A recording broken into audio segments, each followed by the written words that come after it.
Mbah Nyai Musyarofah, mertuanya Romo Yai Jamal, nenek dari istri kulo, niku matur kepada Mbah Bisri Sansuri ketika mau menjelang pemilu. Niki boten kampanye, karena saya tidak punya kepentingan nopo-nopo.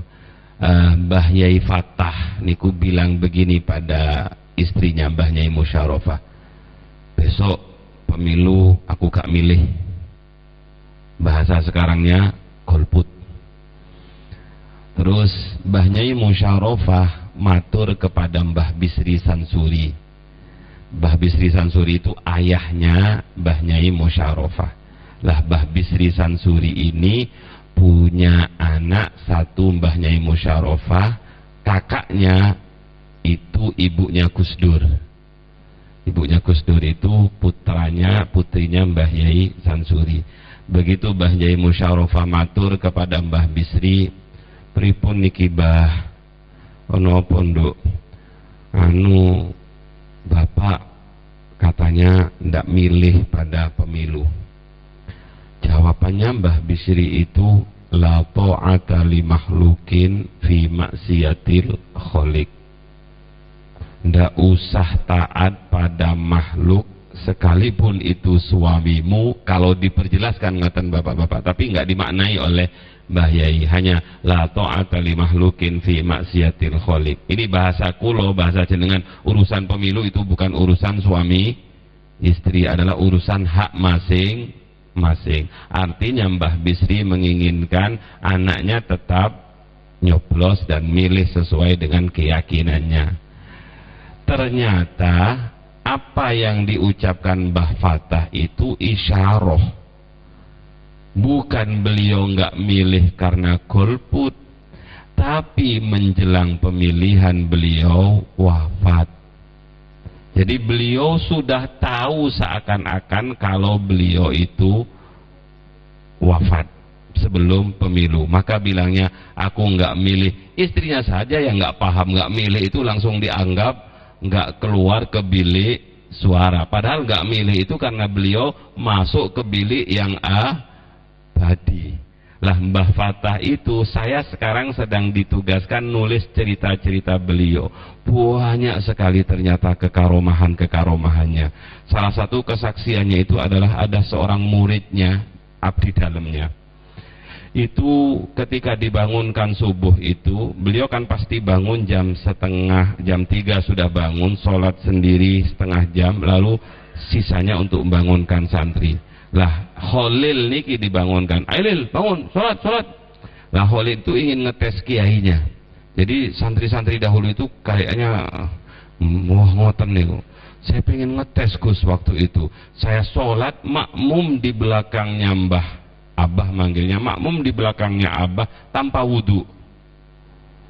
Kan Mbah itu setelah bangun kan pergi tanpa wudhu. Apa yang terjadi begitu beliau pulang dari masjid, saya didatangi, mana Khalil? Endi Khalil?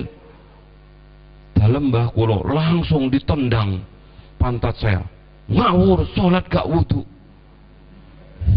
Saya mikir, tahu dari mana? Wong beliau nggak noleh sama sekali pada saya.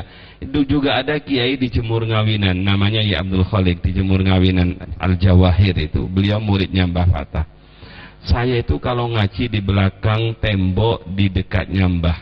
Suatu hari saya ingin ngetes kiai. Ini kiai betulan apa enggak ya? Maksudnya apa? Saya nggak ikut ngaji. Padahal itu nggak mungkin dilihat karena belakang tembok. Tiba-tiba timbali kali yai, Holek ndi Holek, datang begitu. Lapo tadi gak ngaji? Tutur nunang Abah Mungko, Yai Nur. Lu tahu siapa yang ngasih? Tahu. Ini namanya karomah yang dimiliki oleh kiai. Dan saya tidak heran ketika membaca ini, sebab Mbah itu katanya tidak pernah kalau ada tamu itu bilang pada orang, bilang pada abdi dalam, Holil, Saliman, ambilkan minuman, ini ada tamu. Enggak. Tapi begitu ada tamu, beliau sendiri yang pergi ke dapur buat teh, Beliau sendiri yang pergi ke dapur buat kopi dan beliau sendiri yang nyajikan. Nah, beda bapak-bapak dengan saya dan sampean. Teh, kopi 2, kayak warung dan padahal. Kalau tehnya kepahitan, ya opo iki laden kok gak becus. Niku ndak ngeladeni sendiri. Dan yang luar biasa yang saya ambil ceritanya itu, niki namanya kan sudah tawaduk bapak-bapak. Dan yang luar biasa itu, begitu tamunya sudah pergi, sisa tehnya, sisa kopinya itu diminum. Eman-eman mubadir, diminum bismillahirrahmanirrahim. Kalau mbak-mbak pasti, kok penyakitan repot ini. Ini juga ada Kiai Masruri almarhum Al-Maufurlah Benda menceritakan pada kami, karena kami sedang memburu kisah-kisahnya mbah itu. Pada suatu saat saya diajak ngantar beliau ke Jakarta naik sepur, Gus. Begitu naik sepur, mbah itu kan seneng kopi. Kopi 2. Kopi 2. Lah kalau santri itu minum di depan kiai kan kayak malu-malu gitu bapak-bapak. Tapi kalau sudah nggak ada kiainya malu-maluin. Jadi waktu itu saya minum ndak habis, sedangkan miliknya Yai sudah habis. Begitu di Gambir turun, katanya Yai itu, lapo sih kok nggak dintekno kopi mahal-mahal? Sampun Yai, gayanya santri kan, sampun Yai, sampun. Langsung belum turun itu diminum oleh beliau. Sisanya santrinya. Begitu sampai di hotel, karena waktu itu harus nginap di hotel, karena tempat tidurnya 1 dan itu cukup untuk orang 1, maka saya sebagai pendereknya yang ngikuti biasa tidur kelesetan di bawah. Mbah Yai di atas, kulo teng bawah Gus, teng pokoknya bersih, lemean sejadah ngoten. Begitu kulo ngeleme ngampar sejadah untuk tidur, kali mbah niku dibilangi, untuk apa sampean nang kono?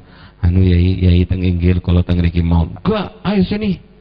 Disuruh naik ke tempat tidurnya 1 bantal dengan kiainya.